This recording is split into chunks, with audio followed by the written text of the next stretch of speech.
Hello everyone, today we are going to talk about a drama thriller film called Rogue Agent from 2022. Enjoy your viewing. A man pretends to be a MI5 agent and starts lying to his unsuspecting victims. The task of the operative is to adapt and survive in any situation. The movie is based on real events and begins in 1993. After a series of bombings organized by the Irish Republican, MI5, the British counterintelligence agency, began recruiting spies to track down potential terrorists. Robert is driving in his car along a narrow country road, listening to the news about a terrorist who has been captured on the radio. His route passes right by the college where the investigation is underway. He arrives in the city to get a job as a bartender. When he meets Ian, Robert tells him and his friends that he is an employee of MI5. After telling them about the events at the local college, the spy recruits young people to gather information for him by getting close to the suspects. After receiving consent, Robert gives the informants their first task. The girls lure the suspects out of the house during a party, while Ian rifles through drawers looking for evidence. The owner returns home after forgetting his wallet, but Ian manages to cover his tracks. In the bar, he reports to Robert that there is no evidence, but later that night, Robert gathers all his agents and puts them in the car. They have been discovered and need to hide, so they drive away at night. The story moves 9 years ahead to 2022. In the morning, lawyer Alice Archer goes to work, passing a car dealership. Robert works at the car dealership. At a meeting, she puts a folder with a printout of banker correspondence in front of her colleagues. This is evidence of tax evasion. After celebrating the successful completion of the case, Alice, who is not sober, staggers home. Robert tries to strike up a conversation, but she refuses him. The next morning, Alice stops by the car dealership on her way to work to apologize to Robert. He offers to give her a ride and gently asks her out. However, when Alice got dressed, put on makeup, and waited all evening, he never showed up. A day later, Robert starts calling, and the girl finally answers him. The guy explains why he didn't come to the date. He says that his father was in the hospital and he was sitting with him without a phone. The guy stands outside her house with a painting as a gift and apologizes to her. Alice lets him in, and over dinner they talk about work. When the guest leaves, the woman finds herself thinking about him. Robert calls her at work to surprise her. He takes her to the lighthouse where the Museum of Tibetan Singing Bowls is located.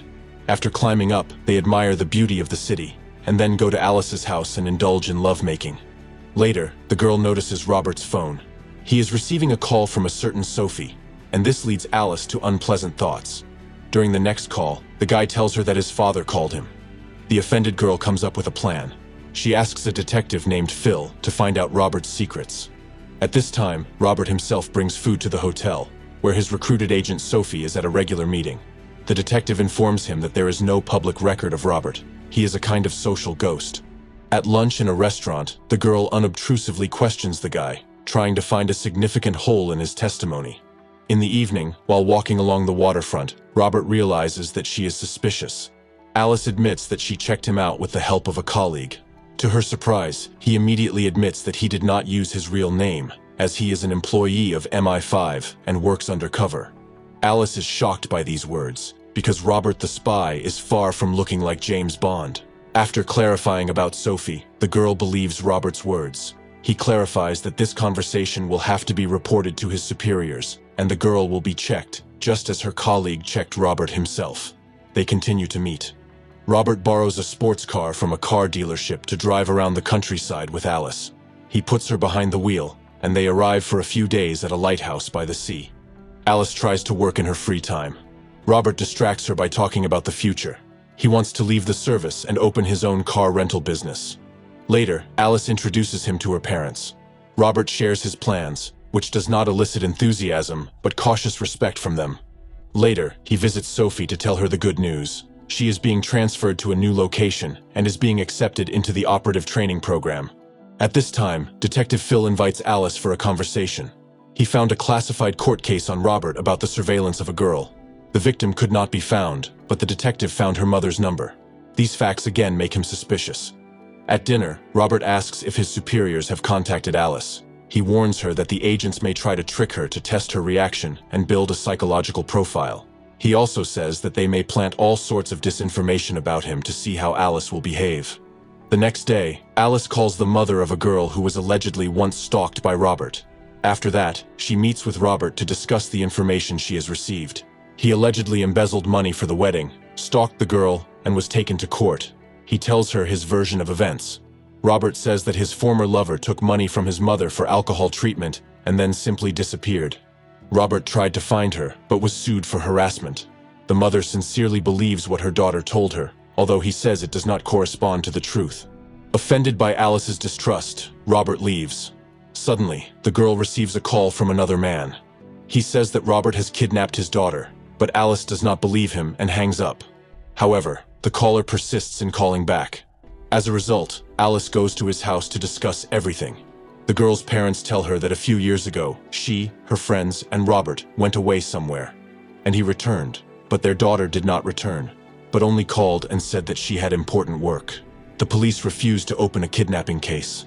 The parents are sure that their daughter was simply deceived because she sometimes calls and asks to transfer money. The last time the parents transferred their daughter a part of her inheritance, £300,000. They think that Robert is to blame for everything and ask Alice to find out their daughter's whereabouts from him. The girl returns home, unaware that at that very moment, Robert is moving Sophie to a new place and making her a fake passport in the name of Alice Archer. Upon returning home, the real Alice apologizes to him for doubting him. However, when she wakes up in the morning, she does not see Robert in bed. Robert goes to the bank with Sophie, where they withdraw £120,000 from Alice's account. After receiving the message, the girl runs home straight from work. Realizing that she has been robbed, Alice calls the police. The police officer listens to her story and informs her that Robert has never served in MI5. In addition, the fraudster was a co-owner of the account, so it will be difficult to find a crime in the case. Robert testified that he withdrew the money to purchase a fleet of vehicles for a joint business. After that, he immediately threw the phone into the water. Later, he takes Sophie to a new place, where he gives her some money and says that people from the headquarters will take care of her now. He also gives her a phone with an empty account for communication and forbids her to call anyone. Leaving the girl alone, Robert drives away. At this time, the bosses are unhappy with Alice's behavior and fire her. She is having a drink at a bar when someone calls her. Robert says that he really loved her, but that this is his true nature. Another guy tries to meet Alice, but she turns him down. After that, Alice tells Detective Phil to find Robert. The detective refuses because she can't get the money back. There is no way to take revenge legally, but the girl doesn't listen to him. She travels to a small town to talk to Ian. He tells her that he spent 6 years wandering with Robert, sincerely believing in his legends. A simple village boy was bribed by interesting stories. But one day, he woke up, and Robert, Sophie, and a second girl named May were gone. They had abandoned him. Alice goes to the police officer with the story of the 3 recruits. She tells him that May was not held by force, but by deception. The policeman agrees to look for May in the database. Robert sometimes used her last name as a pseudonym. At that time, Robert himself settled in a new place. He has already found a new victim, an American and psychologist named Jenny. He brings her to the same lighthouse and tells her the same stories about changing professions. In particular, he offers to recruit her as a MI5 analyst. Even the fact that she is on powerful antidepressants is not an obstacle. Anything is possible when you lie. According to him, financial problems can lead to blackmail. To close the LAN, Jenny turns to her parents for help. However, while waiting for an answer, she begins to have doubts. Robert tries to persuade her and burns her pills in the fireplace, convincing her that she can manage without them. The policeman and Alice find May. They visit her to discuss Robert. It turns out that she has 2 children with him, and he even takes care of them. May talks aloofly, believing that this is a test of loyalty from MI5. Realizing that it will take a long time to convince her, Alice plays along. She says they need to warn Robert of the danger. Then May gives him the notebook with phone numbers he left behind. The policeman doesn't want to continue the search because he has nothing to show the fraudster, but Alice insists. She calls the numbers one by one. All of them are no longer in service. In the morning, a police officer visits her and suggests that she go to the US Embassy. The FBI is looking for a certain Jenny who has fallen under Robert's spell. To find him, Alice and the investigators continue to call the numbers from the notebook. One of the last numbers suddenly answers. Sophie picks up the phone. Alice introduces herself as a colleague of Robert's and arranges a meeting. When Alice arrives to pick up the girl, she praises Sophie, who has supposedly passed the test. Later, she is asked about the shelters they were hiding in. She remembers one of the hiding places better than the others.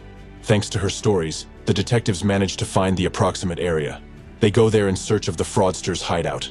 At this time, Jenny is getting worse and worse without antidepressants. She begins to have problems, and Robert takes her to the bathroom while he waits for a call from her parents. Soon, her parents tell him that they have transferred money to her account. Overjoyed, he tells Jenny that he will look for her medication in the car. Once outside, Robert runs into Alice. When he finds out that she is not alone, he suggests that they run away together in the name of great pure love. She refuses, and the fraudster tries to escape alone, but at the last moment, Sophie blocks the road with the detective's car. Robert is arrested, and Jenny is sent to the hospital to restore her nerves. Alice hugs the upset Sophie, and the girl is returned to her parents. 2 years later, the fraudster is put on trial. Many victims are watching the trial. Alice testifies that she no longer practices law. She runs a luxury car rental company. The fraudster is hurt by the fact that his ideas have been stolen, but he can't do anything about it. A guard brings dinner to Robert's cell. As he leaves, he wonders if it is true that the prisoner is not a bandit at all, but an undercover MI5 agent. As he walks away, Robert smiles. The film ends with a historical note. Robert Freegard received a life sentence for fraud, kidnapping, and theft. After his hair removal, the charges were dropped, and he was released in 2009. Since then, a criminal case for fraud has been opened against him again. The true extent of his crimes is still unknown. If you have watched the video so far, you should know that I am happy to have viewers like you. Thank you for watching to the end. Subscribe to the channel and follow the news. Klontsak Recapped was with you. See you soon.